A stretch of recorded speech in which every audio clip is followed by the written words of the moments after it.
The problem is how are you going to sell that when you have 15 more stops to do, 12 more stops to do?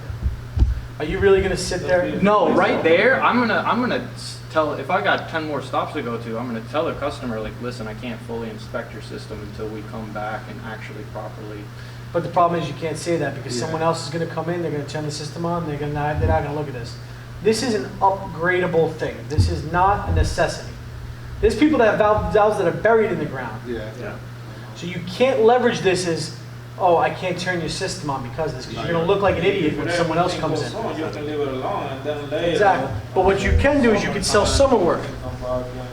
You know, exactly. You can sell them summer work. Listen, I know right now it's April, it's busy. We're very busy turning on all our clients. I just wanted to let you know that, you know what? In August, we slowed down. I would really like to get this repaired for you. I'm going to leave you the quote. I'm going to have the girls call you to put it on the schedule. Boom. Then we're going to come out. It's going to be whatever it is, 120 bucks. We're going to dig this out, re-splice everything. So for years to come, we're going to have no issues. Okay? What else did you notice on my system?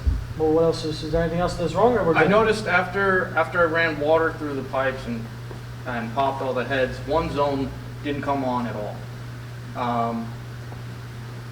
There was one zone that came on, but only one head popped out of that whole zone. So that tells me after that first head, there's got to be a blockage or in the line, crimping the line, possibly. How do you know that?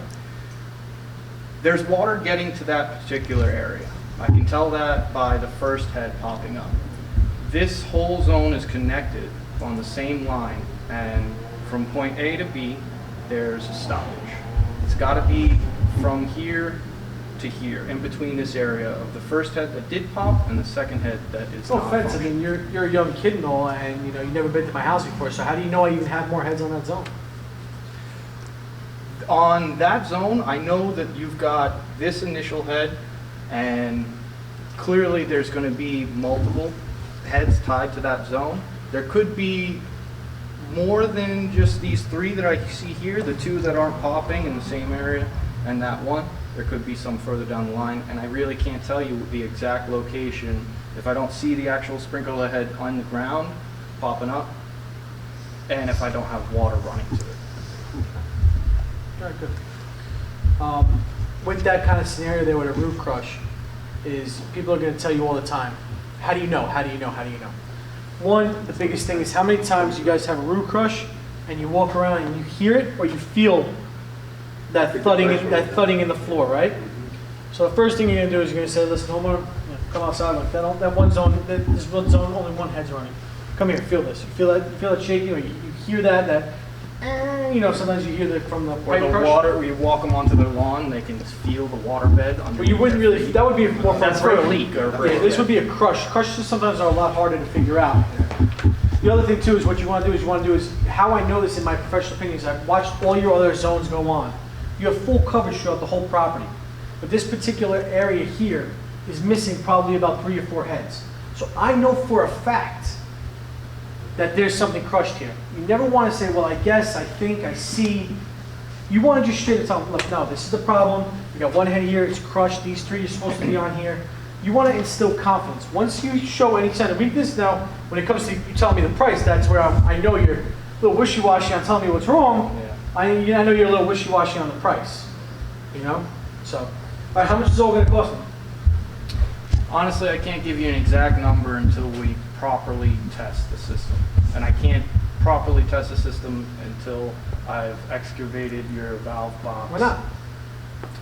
I can't visually see any of the valves in the ground. That's what the valve box is for, so they're accessible. Your valve box is not operating or functioning. So how much is it to clean that out and fix my break? The valve box, to clean that out, first initially I'd charge you an hourly rate of the sprinkler mechanics fee, and that's probably going to take anywhere from 1 to 2 hours, no more than that. Okay. After that, I can give you an estimate for any further repairs that I notice. Okay. How much for the break? For the brake, that's about $48 just to repair the double lateral brake, line brake. Okay. All right, then basically that's it. You're done. I got to get going. So. It's gonna take me a couple hours to dig out that manifold box. I do wanna get your approval for that work before starting anything.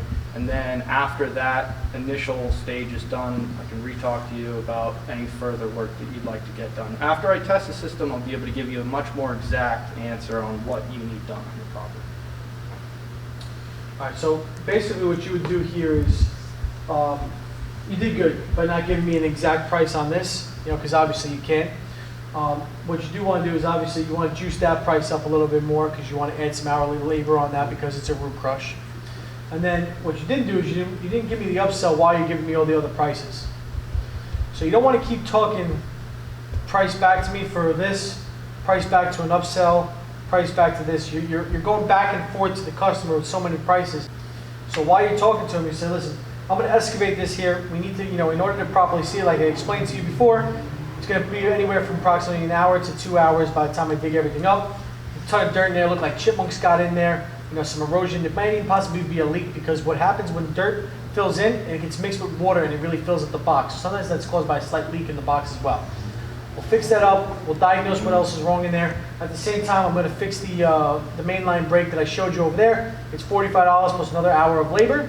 And then I noticed you have a really big property here. I noticed that, you know, when we spoke before when I came in, you told me you're going away on vacation next week. You know what? What a great idea would be for you is you seem like a guy that travels a lot. You should really invest in the Wi-Fi controller. It'll pay itself off within 1 to 2 years from the water savings. Plus, when you're away or something happens, your neighbor calls, you need to shut down your sprinklers. Look, you travel a lot. Have the convenience. You can do it, you know, right from your phone. Anyway, you can be in China and do it. You know, it's great new technology. Your control timer is about 12 years old. Look at your pipe. Got crushed by a root because it's old. Let's upgrade it. Let's get you going. You know, and you tell us you don't have to do that now. I'll send you a quote for that. Do this right now. You know, but you hit me all with it at one shot.